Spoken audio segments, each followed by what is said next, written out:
ഏറെ അഭിമാനത്തോടു കൂടിയും അതിലങ്ങേയറ്റം സന്തോഷത്തോടു കൂടിയാണ് ഞാൻ ഇന്നൊരു വീഡിയോ ചെയ്യുന്നത്. എന്തുകൊണ്ടെന്ന് വെച്ചാൽ നമുക്കറിയാം, അടിച്ചമർത്തപ്പെട്ട ജനങ്ങളുടെ ശബ്ദമായിട്ട് മുന്നിലേക്ക് നിന്നിരുന്ന, അല്ലെങ്കിൽ ഒരു വ്യക്തിയെ വ്യക്തിഹത്യ ചെയ്യാനായിട്ട് കുറേ ജനക്കൂട്ടങ്ങൾ കൂടി നിൽക്കുന്ന ഒരു വലിയൊരു വലയത്തിൽ നിന്ന് ആ ഒരു വലയത്തെ ഭേദിച്ചുകൊണ്ട് അടിച്ച് കീറി അല്ലെങ്കിൽ അടിച്ച് കയറി വന്ന ഒരു ആളിനെ നമ്മൾ കണ്ടതാണല്ലേ.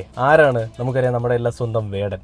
ഈ പിന്നോക്ക സമുദായത്തിൽപ്പെട്ട അല്ലെങ്കിൽ അടിച്ചമർത്തപ്പെട്ട അല്ലെങ്കിൽ നിശബ്ദരാക്കപ്പെട്ട ആളുകളുടെ ശബ്ദമായിരുന്ന വേടൻ, അദ്ദേഹം എന്തൊക്കെയോ പറയുന്നതിൻ്റെ പേരിൽ, അദ്ദേഹം എന്തൊക്കെയോ പാടുന്നതിൻ്റെ പേരിൽ, അദ്ദേഹത്തിനെ അടിച്ചമർത്താൻ വേണ്ടിയിട്ട് പെണ്ണുങ്ങളും അതേപോലെ തന്നെ കുറേ ആളുകളെ അണിനിർത്തിക്കൊണ്ട് സംഘിമിത്രങ്ങളും സംഘിക്കുട്ടന്മാരും കളിച്ച കളികളും അങ്ങേയറ്റം ചെറ്റത്തരങ്ങളും എല്ലാം നമ്മൾ കണ്ടതാണ്.